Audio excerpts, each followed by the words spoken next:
ودي الحلقة اللي ناس كتيرة مستنيها، حلقة التطبيق العملي. النهاردة هنشتغل التصميم ده من البداية ومن الصفر وخطوة بخطوة ومش هنفوت أي حاجة.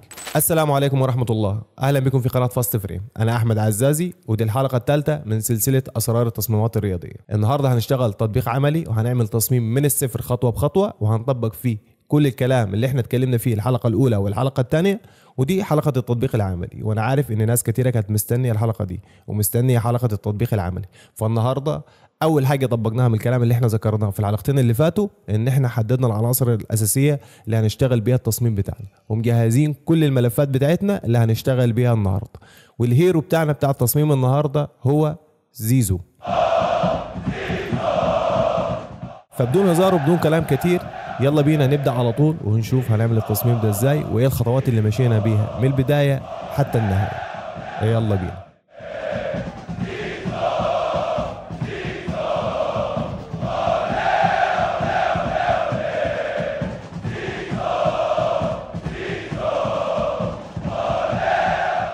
ونجي للجزء العملي. اول حاجة هنفتح فوتوشوب، وطبعا كنترول ان عشان نفتح المقاس اللي احنا هنشتغل عليه. النهارده هنشتغل على مقاس 1080 في 1350 وندوس كرييت. في البدايه كده اول حاجه هنطبقها من الكلام اللي احنا اتكلمنا فيه الحلقتين اللي فاتوا ان احنا لازم نكون مجهزين التصميم او فكرنا في التصميم قبل ما نشتغل، عشان ده هيسهل علينا وهيوفر علينا وقت جامد. فاحنا النهارده جهزنا الماتيريال اللي احنا هنشتغل عليهم. اول حاجه صورتين اللاعب اللي احنا هنشتغل عليه اللي هو زيزو، والتأثيرات اللي احنا هنضيفها في الخلفيه. فاول حاجه انا ببتدي بيها ان انا بشد صوره اللاعب اللي انا هشتغل بيها على الفوتوشوب. طبعا محتاجين ان احنا نقص صورة اللاعب من الخلفية. الموضوع في الاصدارات الجديدة بفوتوشوب بيجي الموضوع سهل. في الصح والمفروض ان احنا نعمله ان احنا نقص بالبنتول عشان يطلع القص بتاعنا شارب وما فيهوش اخطاء. لكن عشان خاطر وقت الفيديو ان احنا نستخدم ابسط الامور او اسهل حاجة قدامنا دلوقتي ان احنا نعمل ريموف باك جراوند، وهنشوف النتيجة اللي هتطلع لنا، ولو فيها شوية اخطاء ولا حاجة ممكن نعدلها. ودي النتيجة اللي طلعتنا بعد ما عملنا ريموف. فهنتأكد الأول إن القص مظبوط وإن النتيجة اللي طلعت مظبوطة. فلو لقينا فيها شوية أخطاء ممكن نصلحها عادي بالبرش، مش مشكلة. وبعد ما صلحنا الأخطاء اللي حصلت في القص هنروح وإحنا واقفين على الماسك نعمل سيلكت أند ماسك، ومن هنا هنزود السموث شوية، نخليه مثلا 3 أو 4، ونعمل شيفت اتش ونخليه مثلا -9 أو -10. احنا بنعمل الخطوه دي عشان نظبط الحواف بتاعه القص بتاعتنا ونخليها سموث شويه. بعد كده بندوس اوكي، وهنحول ده كونفيرت تو سمارت اوبجكت، وباخد صوره اللاعب واحطها على الارت بورد. بعد كده تجيب الصوره الثانيه اللي احنا هنشتغل عليها. دي الخطوات اللي انا بمشي عليها بالظبط، ان انا اجيب كل الماتيريال اللي انا هشتغل بيها احطها في التصميم، وبعد كده ابتدي اظبط بقى الالوان والباك جراوند بتاعتي. برضو هنعمل زي الصورة التانية، هنعمل ريموف باك جراوند. بعد ما اخلص القص برضو نتأكد نشوف اذا كان في اخطاء او في حاجة حصلت ممكن نرجعها من القص بعد مشال الخلفية. فلو في اي حاجة احنا شايفينها نرجعها عادي بالبرش. لكن زي ما قلت ان هو الصح ان احنا نقص الصور بتاعتنا بالبنتول عشان نطلع بقص مظبوط 100% ويبقى شارب.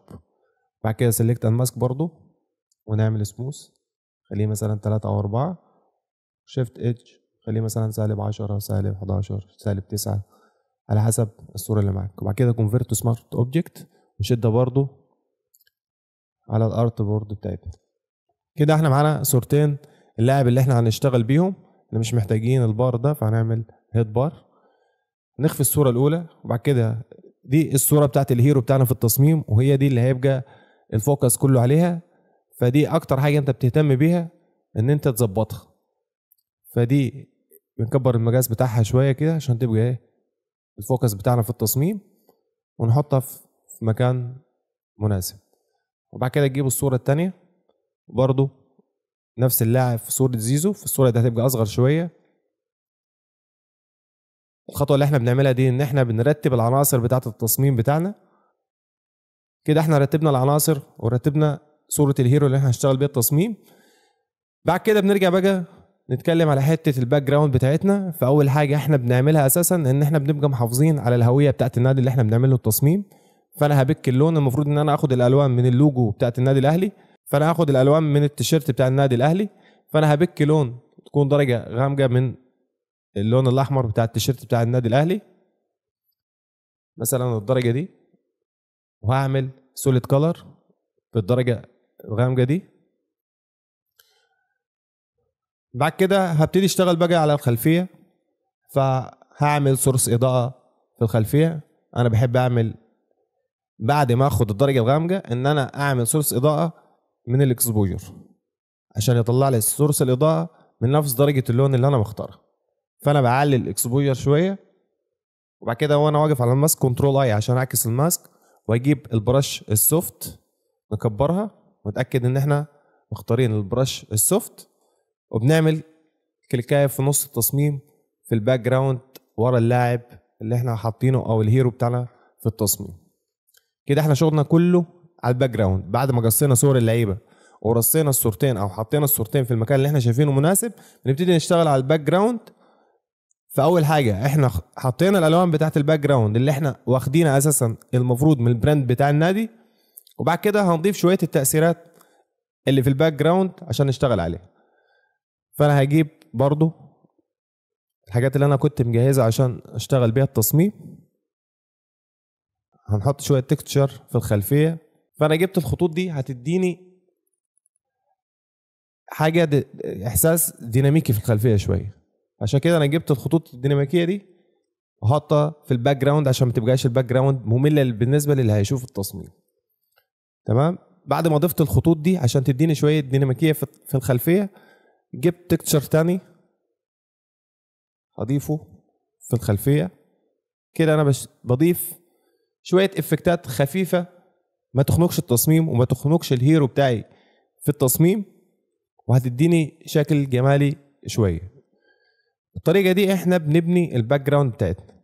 هنا انا دوست على كنترول يو، كنترول زائد حرف اليو من الكيبورد عشان افتح اليو ساتوريشن عشان اعمل كلارايز للتكتشر اللي انا جبته، عشان هو فيه لسعه اضاءه كانت واخده لون ذهبي شويه، فانا هخليها ايه احمر برضو.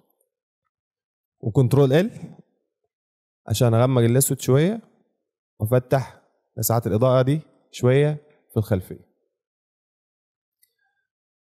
بعد كده انا همسح شويه من الخطوط اللي موجوده في الباك جراوند، فهجيب الماسك العادي وهخلي اللون الاسود هو اللي فوق، وهبتدي اسحب عشان امسح شويه من الخطوط اللي موجوده في الخلفيه. بعد ما ضفت التاثيرات بتاعتي وضفت الخطوط اللي بتديني ديناميكيه شويه في الباك جراوند، انا هروح اظبط صوره اللعيبه اللي انا هستخدمها في التصميم بتاعي.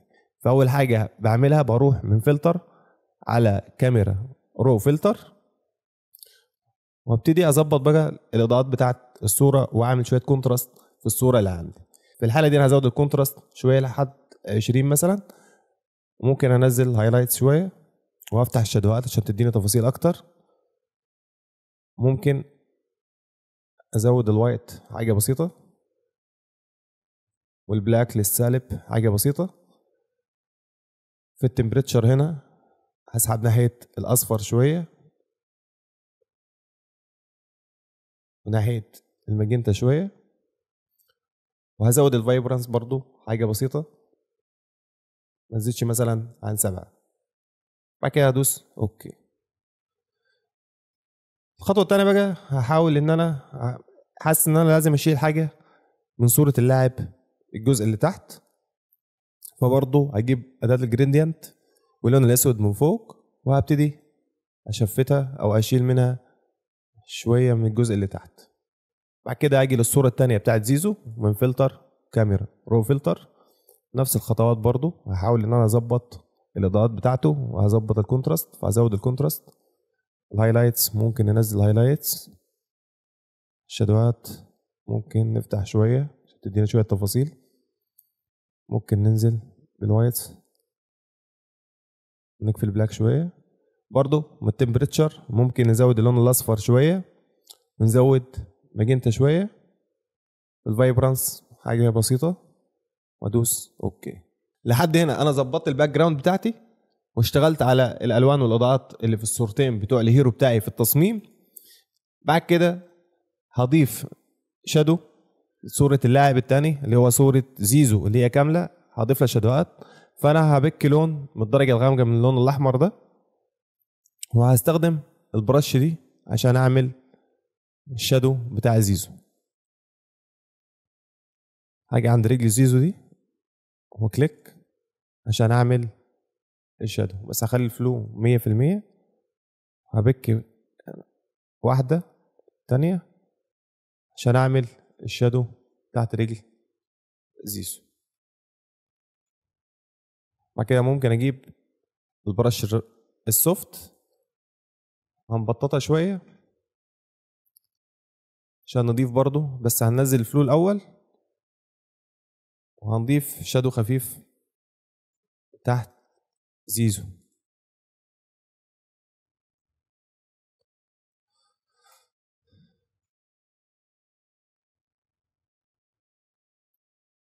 بعد ما ضفنا الشادوهات هاجي اظبط درجة الالوان بتاعت صورة زيزو الرئيسية معايا في التصميم. فهفتح سيلكتيف كولر وهبتدي اجيب لون ريد وهسحب منه السيان شوية. انا عايز اودي صورة زيزو ناحية الماجنتا اكتر، بس كل حاجة هتزودها في الالوان او بتعدلها في الالوان بتاخد بالك ان انت بتزود بس بدرجات بسيطة، ما بتزودش حاجة زيادة عن اللزوم. بعد كده اروح للوايت واسحب برضو منها السيان وخليها رايحة ناحية الماجنتا، وهزود الماجنتا شوية، زود يالو ناتشورال، اسحب برضو السيان خليه رايح ناحية الماجنتا، ازود ماجنتا حاجة بسيطة، وهزود اليالو. وفي البلاكس ممكن ازود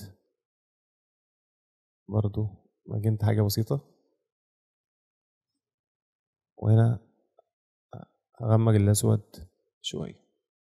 بالشكل ده انا ظبطت برضو صورة زيزو.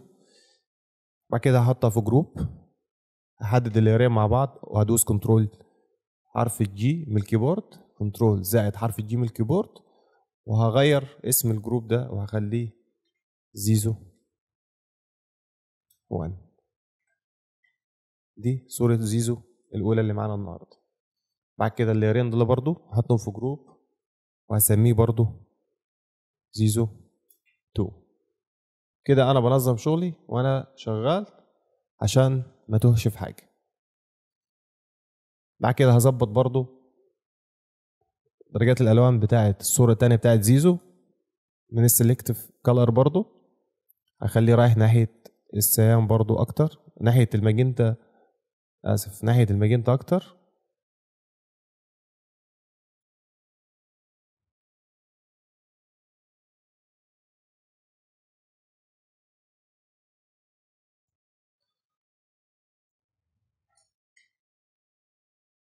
وبكده نكون احنا خلصنا جزء كبير اساسا من التصميم. الموضوع مش صعب، الموضوع مش مستحيل، الموضوع مش محتاج عك. كل اللي احنا ذكرناه في الحلقتين اللي فاتوا ان انت تاخد بالك منهم، ان التصميم بتاعك ما يبقاش زحمه، ما يبقاش دوشه، بحيث ان الهيرو بتاعك في التصميم يبقى واضح وظاهر. فالجزء ده احنا عملناه.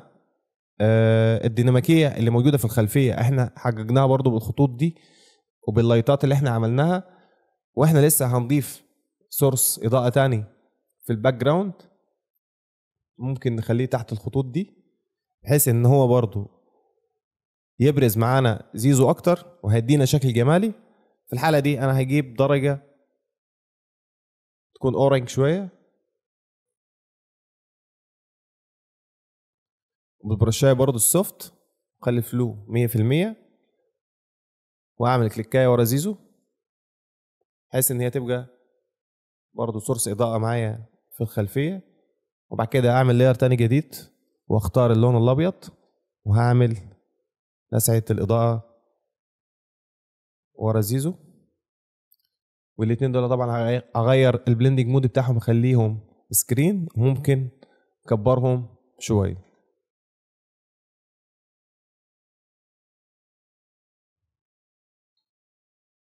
كده الخلفيه بتاعتنا بقت مش ممله بالنسبه للي هيشوفها، فيها ديناميكيه شويه، مش زحمه، مش مغطيه على صوره الهيرو بتاعي في التصميم. انا حققت فيها حاجات كتيره من المطلوب وما خنقتش التصميم بتاعي. بعد ما وصلنا لحد كده، في تأثير تاني انا هضيفه بين صورة زيزو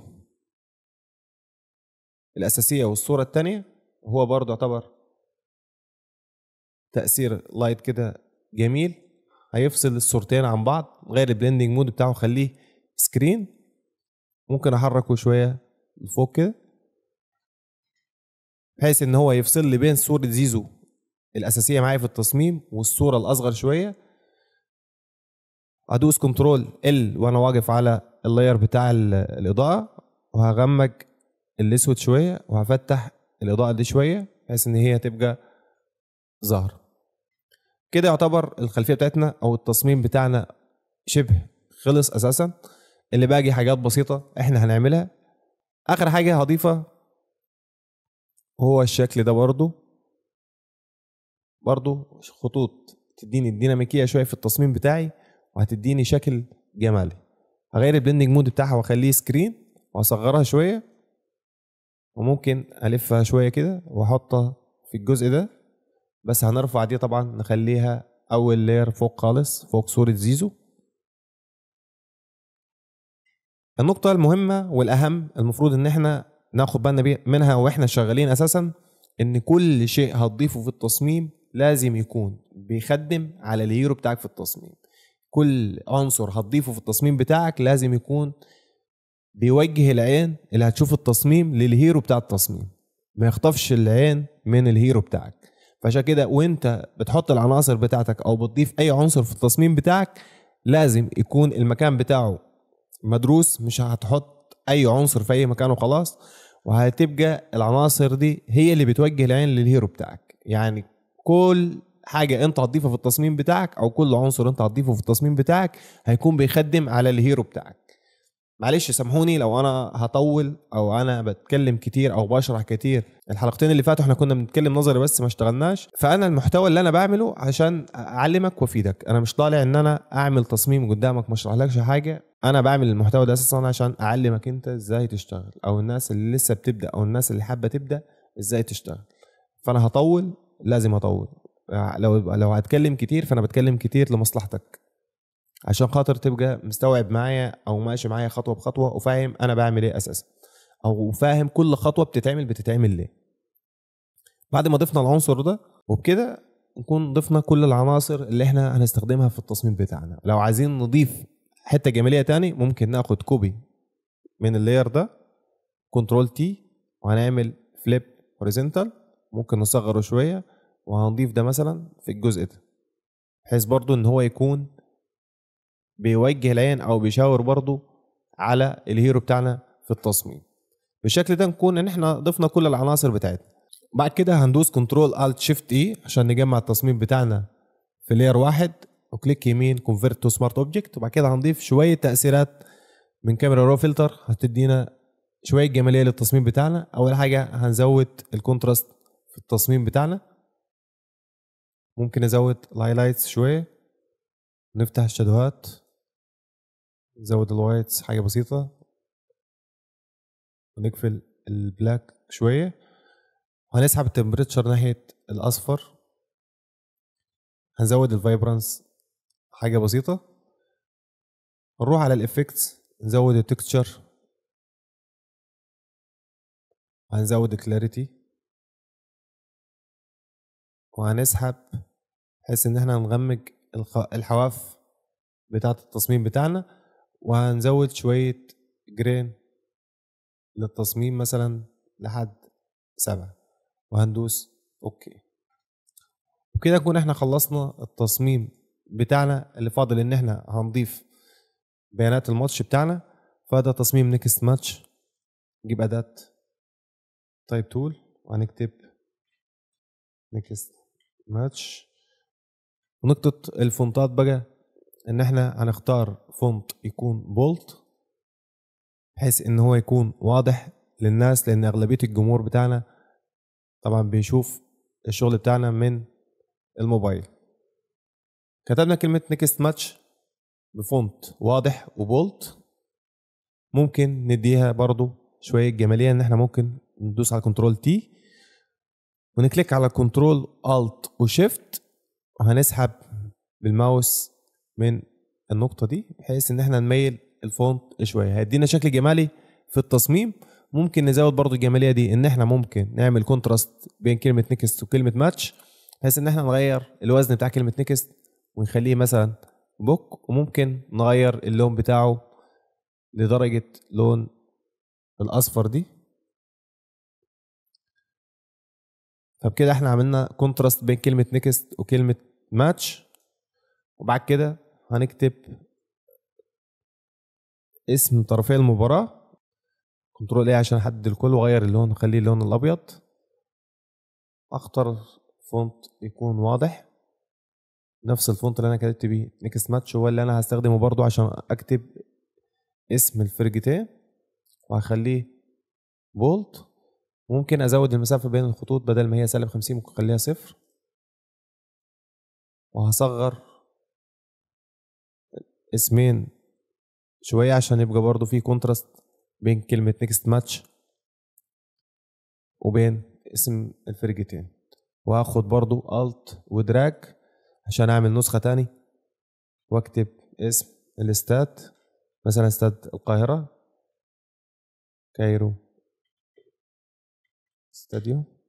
كنترول ايه عشان احدد الكل، وهغير المرة دي الفونت وهختار فونت تاني بحيث يبقى فيه كونتراست برضو في الفونتات. خلي بس سي كابيتال والاس كابيتال، وهصغر برضو الحجم بتاعها بحيث اعمل كونتراست اكتر في التكست. بعد كده فاضل ان انا اضيف التوقيت بتاع المباراة. حدد الثلاث لايرات دول كنترول جي وخليهم في جروب. بعد كده في شيب كنت عامله على الاستريتور فممكن نجيبه من هنا على طول. هنجيب التوقيت كله بالمرة كنترول سي عشان وقت الفيديو، كنترول في، وهنحط التوقيت بتاع المباراة بحيث ان هو يكون واضح ومقروء من اول نظرة. وبعد كده لو حسيت ان احنا ممكن نضيف حاجة جمالية تانية للتصميم فممكن نعمل كده. ممكن نضيف حاجة ما تأثرش على العين وما تأثرش على التصميم بتاعي بس بتديني حاجة جمالية. ممكن تعمل فريمنج شوية للتصميم بتاعي. فانا خدت برضو يعني الفكرة عامة كلها مستوحاة من البيج الرسمية بتاعت الاهلي. فانا عملت اسم الاهلي بالشكل ده عشان نعمل فريمنج للتصميم بتاعي وفي نفس الوقت هيديني شكل جمالي للتصميم. ناجي هنا نلاحظ ان في مشكلة حصلت وممكن تكونوا انتم ملاحظينها، ان احنا كلمة نيكست ماتش او بيانات الماتش بتاعنا ممكن تكون عايز تصغر شوية، مكانها هيتغير عشان تبقى واضحة اكتر. وانت شغال بتاخد بالك ان انت لو ظهرت عندك مشكلة في التصميم بتاعك ايا كانت ايه هي المشكلة فبتحاول تحلها وقتي. مفيش حد بيفتح فوتوشوب ويجمع الصور ويجمع البيانات بتاعته ويحطهم ويطلع بتصميم من اول مرة. لا بالعكس، في حاجات كتيرة بتظهر لك وانت شغال اصلا، وانت بتشتغل في التصميم بتاعك بتظهر قدامك حاجات كتيرة عاوزة تتعدل، في اخطاء انت بتعملها وبترجع تعدلها بعد التصميم. في تصميم ممكن بنشتغله مرة ومرتين كمان مش مرة واحدة عشان نطلع بالتصميم بتاعنا مظبوط. في الفيديو ده انا وريتك الخطوات اللي احنا بنمشي بيها والتطبيق العملي للكلام اللي احنا اتكلمنا فيه الحلقتين اللي فاتوا. التصميم ده انت تاخد وقتك فيه. انا طبعا هسيب لك كل الحاجات اللي انا اشتغلت بيها النهارده في لينك في الديسكريبشن تحت عشان تطبق وتشتغل. انت هتاخد وقتك تقص صورك مظبوط، تحط صورك وتحط كل الماتيريال بتاعتك او كل العناصر بتاعتك في التصميم في مكانها مظبوط، وتاخد وقتك تماما. انت كده شفت الطريقة، شفت احنا بنشتغل ازاي، بنبتدي ازاي، بنرص العناصر بتاعتنا ازاي، بناخد بالنا من ايه، ازاي بنشتغل الخلفية بتاعتنا اساسا، ازاي نخلي الخلفية بتاعتنا مش مملة للعين وللي هيشوف التصميم. بالعكس الخلفية بتاعتنا تكون فيها ديناميكية شوية. الهيرو بتاعنا في التصميم واضح ازاي، بيانات الماتش واضحة معانا، التوقيت بتاع الماتش واضح، ازاي في الاخر ضفنا لمسه جماليه خفيفه، ان احنا عملنا فريمنج للتصميم بتاعنا وضفنا اسم الاهلي بالشكل ده كفريمنج للتصميم، حسن معانا برضو التصميم بتاعنا شويه. لحد هنا نكون خلصنا الحلقه الثالثه من سلسله لحد هنا نكون خلصنا الحلقه الثالثه من سلسله اسرار التصميمات الرياضيه. استنوا في حلقتين تاني فاضلين في السلسله دي، وان شاء الله بعد ما نخلص السلسله دي اوعدك ان مستواك هيتغير فيهم، وان احنا هنعمل تطبيق عملي تاني وتالت بعد السلسله دي.